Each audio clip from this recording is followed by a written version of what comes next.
ये है खबरों की खबर और आप देख रहे हैं खबरों की खबर टीवी। जी अस्सलाम वालेकुम वरहमतुल्लाहि वबरकातुहू। इनके इंटरव्यू पे मैं कुछ बातें कहना चाहता हूँ। पहली बात तो ये है कि हज़रत वाला ने जो बोला है ना कि लाखों की खाली पागलों की भीड़ है। मैं आपसे ये पूछना चाहता हूँ कि आप ही अकेले समझदार हैं? क्या हिंदुस्तान के लाखों और करोड़ों लोग पागल हैं? आपको याद रखना चाहिए महमूद मदनी साहब कि इन पागलों की भीड़ के अंदर एक पागल है जिसका नाम है मुफ्ती इस्माइल साहब मालेगांव, जो एमआईएम की सीट से मालेगांव से एमएलए है। और ये भी याद रखना चाहिए कि वही मुफ्ती इस्माइल दारुल देवबंद के रुकने शुरा भी है। अगर वो पागलों की भीड़ में वो भी पागल है तो मैं आपसे यही कहता हूँ कि उनके दारुल देवबंद के रुकने शुरा से निकाल देना चाहिए, क्योंकि वो पागलों की भीड़ के अंदर अंधाधुंध चल रहे हैं। दूसरी बात ये कहना चाहता हूँ कि आपने ये कहा है कि देख लो तेलंगाना के इलेक्शन के अंदर क्या हुआ। अरे भाई साहब, थोड़ा सियासत का भी वाकिफ़ियत रखा करो और सियासत का भी मुताला किया करो कि कौन सी पार्टी कौन सी स्टेट से कितनी सीटों पे इलेक्शन लड़ती है। तेलंगाना का जो विधानसभा का इलेक्शन हुआ था उसके अंदर एमआईएम का गठबंधन था। केसीआर जो साबिक चीफ मिनिस्टर थे चंद्रशेखर राव, उनकी पार्टी से गठबंधन था और गठबंधन होते हुए एमआईएम ने तेलंगाना के अंदर सिर्फ 8 सीटों पर इलेक्शन लड़ा था। और उन 8 सीटों में से हैदराबाद और हैदराबाद के अतराफ़ के अंदर उन 8 सीटों में से 7 सीटों पर एमआईएम इलेक्शन जीती है। ये भी आपको याद रखना चाहिए कि वो सातों की सातों सीटें दोबारा जीत के वापस लाई है। पहले वो 60 सीटें एमआईएम के पास थी ही, वो सातों की सातों सीटें अल्हम्दुलिल्लाह दोबारा जीत के वापस लाई है। और अल्हम्दुलिल्लाह वो काम के बलबूते पे लाई है। तेलंगाना के अंदर उन्होंने हैदराबाद और उसके अतराफ़ के अंदर उन्होंने काम किया है। और वहाँ के असम्बली के अंदर साबिक चीफ मिनिस्टर की जब हुकूमत थी तो उनको इस बात पर मजबूर कर दिया था और मुसलमानों का रिजर्वेशन पास करवाया था और मुस्लिम रिजर्वेशन कोठे के अंदर सरकारी कोठा बढ़वाया था। आज भी कांग्रेस की हुकूमत आई है तो कांग्रेस की हुकूमत को भी वो लोग मजबूर कर रहे हैं और इतना मजबूर किया है कि कांग्रेस बज़ाहिर एमआईएम से दोस्ती करने पर मजबूर नज़र आ रही है। थोड़ी थोड़ी इशारे उसके बता रहे हैं। आपको ये भी याद रखना चाहिए कि 2019 के लोकसभा इलेक्शन के अंदर हैदराबाद से कांग्रेस के एमपी को एमआईएम ने असदुद्दीन ओवैसी ने 2.5 लाख वोट से हराया था।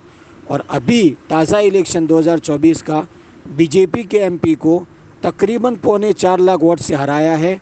ये उनका काम बता रहा है। वहाँ की उनकी मुस्लिम जनता ने, बल्कि मुसलमानों से ज़्यादा गैर मुस्लिम लोग उनको वोट देते हैं उनके काम के सिलसिले के अंदर।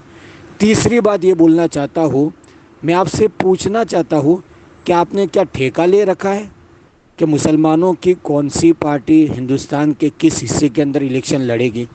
आप बोलते हैं असदुद्दीन साहब को कि उनको हैदराबाद से बाहर नहीं आना चाहिए। मौलाना बदरुद्दीन अजमल को आपने राय दिया था कि आप आसाम से बाहर नहीं निकलिए। ठीक है, आपकी राय मान लिया। मौलाना बदरुद्दीन अजमल को आपने राय दिया था कि आप आसाम से बाहर नहीं आए। मौलाना आसाम से बाहर नहीं आए। यही लोकसभा इलेक्शन देख लो, जो अभी ताज़ा इलेक्शन देख लो, मौलाना बदरुद्दीन अजमल को हराने के अंदर सबसे बड़ा हाथ किसका है पता है आपको? उसी कांग्रेस का है जिस कांग्रेस के आप गुण गाते हो और जिस कांग्रेस के आप तारीफ़ करते हो। उस कांग्रेस ने बड़ी प्लानिंग के साथ मौलाना बदरुद्दीन अजमल को आसाम की धुबरी लोकसभा सीट से हराया है। और ये पोल खुला है मिल्लत टाइम्स के शम्स तबरेज़ ने, वो भी आपको देखना चाहिए। चौथी बात ये बताना चाहता हूँ कि अभी महाराष्ट्र के अंदर एक गुस्ताख ने, एक मलऊन ने, इस कमीने ने अल्लाह के नबी की शान के अंदर गुस्ताखी की है। क्या आपने उसके ख़िलाफ़ कुछ बोला? बस आपकी बयानबाजी आ गई और आपकी बयानबाजी अखबारों के अंदर छप गई। इतना ही आपने कह दिए, आप खामोश हो गए। क्या आपने आइन के दायरे के अंदर रोड पर निकल के आंदोलन किया? आवाम के बीच में जाके आवाम को साथ लेके, मुसलमानों को साथ लेके आवाम को आंदोलन किया? मैं यकीन के साथ कहता हूँ महमूद मदनी साहब कि पूरे हिंदुस्तान में से पहला वो बंदा इम्तियाज़ जलील है जो इस सरज़मीन पर उतर कर آئین کے دائرے کے اندر آندولن کیا ہے، ہماری شان کے اندر جو اس نے گستاخی کی ہے، اس ملعون نے اس کے خلاف آئین کے دائرے کے اندر آندولن کیا ہے، اور اورنگ آباد سے لے کر ممبئی تک وہ بندہ آیا ہے۔ اور ابھی گزشتہ کل ہی جوگیشوری کے اندر اسد بھائی آئے تھے، ان کا پروگرام تھا، چالو بارش کے اندر وہ بندہ چیخ چیخ کے مسلمانوں کو کہہ رہا تھا اس گستاخ کے مخالف اور مہاراشٹر کی حکومت کے مخالف کہ اس کو قانون کے دائرے کے اندر اس کو گرفتار کرنا چاہیے۔ اور پانچویں بات میں آپ کو یہ کہنا چاہتا ہوں کہ ابھی وقف قانون بل جو حکومت لائی ہے پارلیمنٹ کے اندر ابھی پیش ہونے والا ہے، آپ نے وقف قانون بل کے لیے کچھ کیا کیا؟ کچھ ہمارے بڑے بڑے علماء، اس میں سب سے آگے پیش جو نام ہے مولانا خلیل الرحمن سجاد نعمانی، مسلم پسندہ بورڈ کے صدر ہے مولانا خالد سیف اللہ رحمانی، یہ سارے نام مشہور ہے۔ اس کے علاوہ اگر میں کہتا ہوں کہ عوامی سطح پر ایک عام آدمی نے اگر کسی کے اندر حرکت ہم نے دیکھی ہے تو وہ حرکت وہ حرکت ہے اسد الدین اویسی صاحب کی۔ کتنا فکر مند ساتھی ہے وہ پتہ ہے اس قانون کے خلاف، اور گم کے بتا رہا ہے کہ اگر یہ قانون پاس ہو گیا تو یہ ہوگا یہ ہوگا یہ ہوگا، اتنا نقصان ہوگا۔ بھائی صاحب برائے کرم ہم آپ کو یہی مشورہ دیتے ہیں کہ آپ خاموش رہے، یہی آپ کے لیے بہتر ہے۔ ہاں، آپ دوسروں کو بولتے ہو نا بھڑکاؤ بھڑکاؤ بھڑکاؤ، یہ انٹرویو میں جو ساحل نے گودی میڈیا کے چینل نے جو آپ کو بولا ہے نا بھڑکاؤ، اور اس کے جواب میں آپ نے جو بھی بولا ہے، ہاں وہ جب دہرانا الفاظ نہیں چاہتا ہوں، آپ کو میں یہی رائے دیتا ہوں کہ بھڑکاؤ انٹرویو دینا بند کر دو اور بیہودہ انٹرویو دینا بند کر دو۔